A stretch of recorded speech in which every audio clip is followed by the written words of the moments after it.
Hello developers, welcome to part 4 of our JavaScript tutorial series. इस part number 4 में हम देखेंगे स्टेटमेंट्स क्या होते हैं और कमेंट्स क्या होते हैं।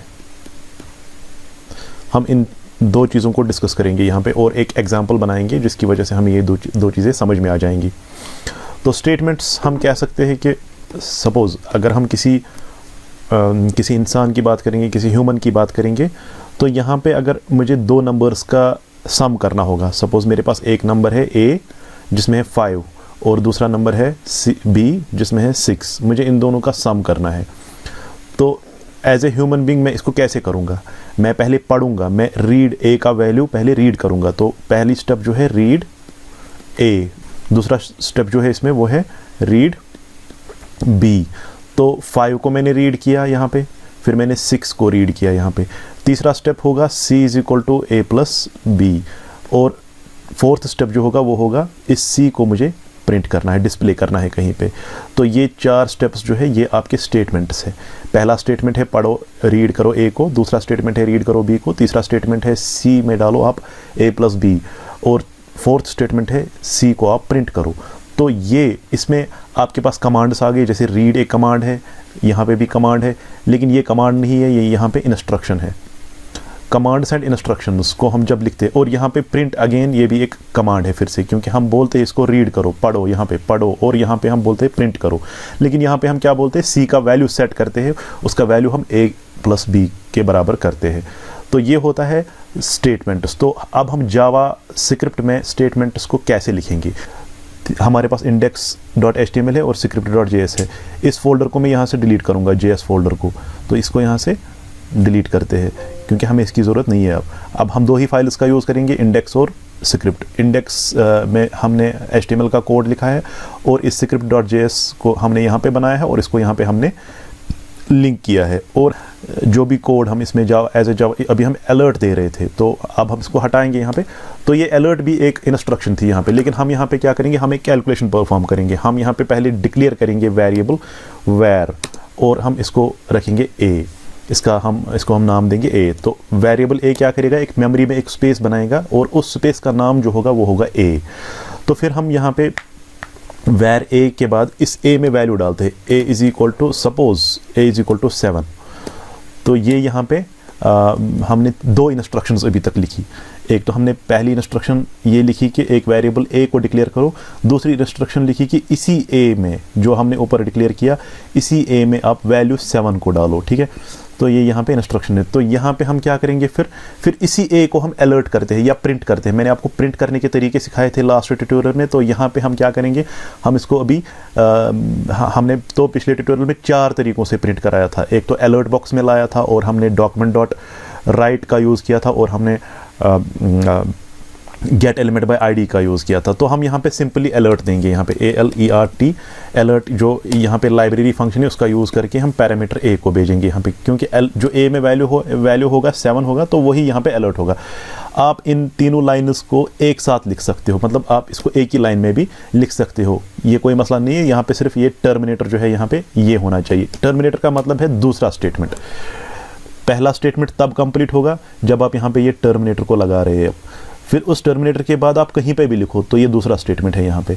इसका अपना टर्मिनेटर जो है, इसके बाद आप तीसरा स्टेटमेंट लिख सकते हो। टर्मिनेटर मतलब ये पुराने स्टेटमेंट को जो है एंड करता है, ठीक है। तो हम यहाँ पे अलर्ट a को कर रहे हैं, मैं इसको सेव करूँगा। तो हमने इसको जो है इस यहाँ पे जो ये 3 स्टेटमेंट्स लिखे हमने, अब हम इनको यहाँ पे इंडेक्स में जो है हमने ऑलरेडी यहाँ पे इसको लिंक किया हुआ है जावास्क्रिप्ट को, तो ये यहाँ पे एग्जीक्यूट हो जाएगा। तो हम यहाँ पे सेव ऑल करते हैं, तो मैंने ऑलरेडी किया हुआ है।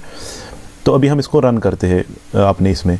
तो यहाँ पे मैं इसको रिफ़्रेश करता हूँ, तो यहाँ पे आप देख सकते हैं ये अलर्ट आ गया, यहाँ पे आपका 7 आ गया। तो इसको ये हमारा सम हो गया with the help of these instructions. कुछ चीज़ें इसमें है जो इंस्ट्रक्शंस है, जैसे ये अलर्ट है तो ये इंस्ट्रक्शन है। हमने कुछ स्टेटमेंट्स यहाँ पे लिखी जहाँ पे हम कुछ कमांड्स भी दे रहे हैं और कुछ यहाँ पे इंस्ट्रक्शंस लिख रहे हैं, जैसे a = 7 एक इंस्ट्रक्शन है यहाँ पे, और अलर्ट a कुछ यहाँ पे कमांड है। तो वेरिएबल a ये एक इंस्ट्रक्शन है कि आप a को डिक्लेयर यहाँ पे कर रहे हो। तो वेरिएबल a var a जो हम यहाँ पे ले रहे हैं, तो ये भी एक कमांड बोल सकते हैं क्योंकि हम एक वेरिएबल डिक्लेयर करवा रहे हैं इससे। तो यहाँ पे ये a = 7 a में हम असाइन कर रहे हैं 7, तो ये एक इंस्ट्रक्शन है और यहाँ पे एक फिर से एक कमांड है कि आप प्रिंट करो, a को अलर्ट करो।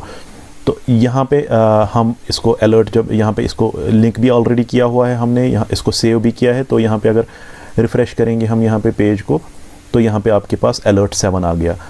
तो ये होता है, ये हमारा कुछ एक छोटा सा टास्क हो गया with the help of these instructions, with the help of these statements. तो स्टेटमेंट्स की वजह से ही हम एक प्रोग्राम का लेआउट बना लेते हैं, प्रोग्राम को बना, क्योंकि हम इसको बोल रहे हैं, हमें कंप्यूटर को समझाना पड़ता है।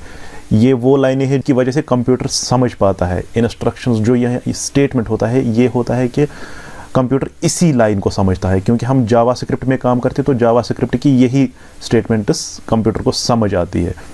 अब कुछ चीज़ें होती है जो कंप्यूटर को समझ नहीं आती है। वो किस लिए होती है? वो ह्यूमंस को खुद समझने के लिए होता है। मतलब किसी जगह हम अगर कमेंट्स का यूज़ करेंगे तो हम आगे, हमने 1000 लाइन्स का कोड लिखा यहाँ पे, तो कुछ चीज़ें हम कमेंट्स में डाल देंगे, तो उस वजह से पता चलेगा अगर कोई और प्रोग्रामर उस पर, क्योंकि एक प्रोजेक्ट पे एक ही प्रोग्रामर काम नहीं करता है, एक प्रोजेक्ट पे 10 प्रोग्रामर 15 प्रोग्रामर, अपनी भी प्रोजेक्ट में रिक्वायरमेंट होगी प्रोग्रामर्स की, तो इसमें एक से ज़्यादा प्रोग्रामर्स जो है वो काम कर सकते हैं। तो एक प्रोग्रामर का कोड दूसरे प्रोग्रामर को ईजिली समझने के लिए पुराना प्रोग्रामर क्या करता है, वो कुछ हिंट्स लिखता है, यहाँ पे कमेंट्स लिखता है, जो एज इंस्ट्रक्शन नहीं चलती है सिस्टम पे, जिसको कंप्यूटर अपने लिए एक इंस्ट्रक्शन नहीं मानता है। वो जस्ट एक लाइन होती है जो किसी और को समझने के लिए होती है, तो वो हम ऐसे लिखते हैं, उनका यूज़ हम ऐसे करते हैं। 2 लाइनें हमने 2 स्लैशेस डाल दिए, यहाँ पे कुछ भी लिखो आप जो कि दूसरे, आप एक हिंट देते हो दूसरे प्रोग्रामर को, या अपनी खुद को आप हिंट देते हो। कल को आप ये प्रोजेक्ट किसी और टाइम इन लाइन्स को पढ़ोगे तो आपको खुद भी समझ में आ जाएगा कि आपने यहाँ पे किया क्या है। तो सपोज़ यहाँ पे मैं बोलूँगा कि A is the number of employees. This is not the part of any statement. ये कोई स्टेटमेंट नहीं, इसको कंप्यूटर अंडरस्टैंड नहीं करता है। ये किस लिए लिखा हमने? ताकि हमको कल को समझ में आ जाए कि ये ए है क्या यहाँ पे, ये हमने याद रखने के लिए यहाँ पे लिखा। इसको हम यहाँ पे भी लिख सकते हैं, इसको हम कहीं पे भी यहाँ पे भी लिख सकते हैं, ठीक है। इसको सेव करते हैं तो अगर आप देखेंगे कि इसका आउटपुट कुछ भी नहीं आएगा, वही अपना 7 आ गया और इस लाइन का कोई इफेक्ट नज़र नहीं आ रहा है हमें यहाँ पे। तो अगर हम यहाँ पे चाहते हैं कि हम मल्टीपल लाइन्स लिखें कमेंट में, तो आप ऐसे नहीं लिखोगे, ऐसे भी लिख सकते हैं। तो यहाँ पे सपोज़ कुछ भी लिखेंगे और यहाँ पे भी हमें 3 लाइन्स में कमेंट लिखना है, तो ये थोड़ा सा लेंथी हो जाएगा। इस तरह भी काम करेगा तो, लेकिन यहाँ पे आप देख सकते हैं कोई असर इफ़ेक्ट नहीं आ गया। तो यहाँ पे आप क्या कर सकते हैं, यहाँ पे अगर आप चाहते हो कि आप एक साथ कुछ लाइन्स को कमेंट आउट करें, तो सपोज़ ये सारी लाइनें हैं, इनको हमें एक साथ कमेंट आउट करना है, तो हमें क्या करना है, मतलब हमें एक से ज़्यादा लाइन्स को कमेंट में डालना है। तो हम यहाँ पे स्लैश का यूज़ करेंगे और उसके बाद इस एस्ट्रिक का यूज़ करेंगे, फिर यहाँ पे फिर से एस्ट्रिक का यूज़ करेंगे और स्लैश एंड करेंगे यहाँ पे। तो ये मल्टीपल लाइन्स कमेंट में आ गई, एक से ज़्यादा, मतलब यहाँ पे 3 लाइन्स कमेंट में आ जाती है। तो इसको हम रिफ़्रेश करेंगे तो वही कोड, वही आउटपुट हमारे पास आ जाएगा।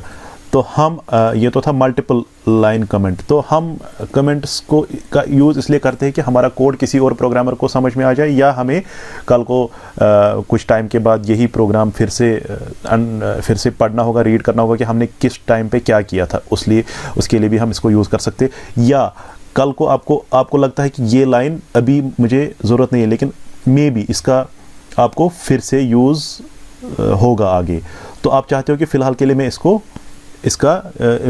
इसका आउटपुट जो है होल्ड पे रखता हूँ, इसको मतलब मैं इसका आउटपुट यहाँ पे अलर्ट नहीं करना चाहता हूँ मैं फ़िलहाल के लिए, लेकिन कल को मे बी ये हो सकता है। तो उस टाइम मैं फिर से ये कोड नहीं लिखूँगा, मैं इसको कमेंट आउट कर सकता हूँ। तो मैंने इसको कमेंट आउट किया, तो अभी जो अलर्ट हो रहा था ये नहीं होगा, लेकिन कल को मे बी इस अलर्ट को मुझे यहाँ पे लाना है, ये अलर्ट मुझे कल को चाहिए, तो फ़िलहाल के लिए मैं इसको कमेंट आउट कर लेता हूँ। तो उस टाइम पे जब मेरी नीड होगी इस अलर्ट को फिर से लाने की, तो मैं इसको यहाँ पे ये कमेंट्स जो है वो हटा देता हूँ उस टाइम।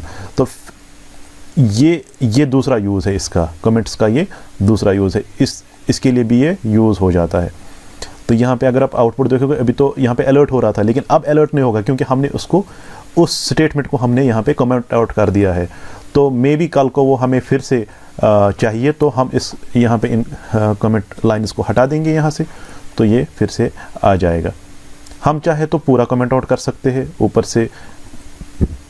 से जितनी भी लाइनें सबको कमेंट आउट कर सकते हैं। तो हमें क्या करना है, इन सब को सिलेक्ट करना है। या तो आप यहाँ पे आ जाओ और यहाँ पे स्लैश और फिर एस्ट्रिक का यूज़ करो और यहाँ पे एस्ट्रिक और फिर स्लैश बंद करो। लेकिन हम एक साथ भी कर सकते हैं, इन सब को सिलेक्ट करना है कंट्रोल प्लस फॉरवर्ड स्लैश, तो एक साथ सारी लाइनें कमेंट में आ जाएंगी, ऐसे भी हो सकता है।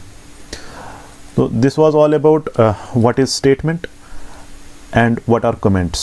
Okay, thanks for watching and don't forget to subscribe our channel Indus Technologies.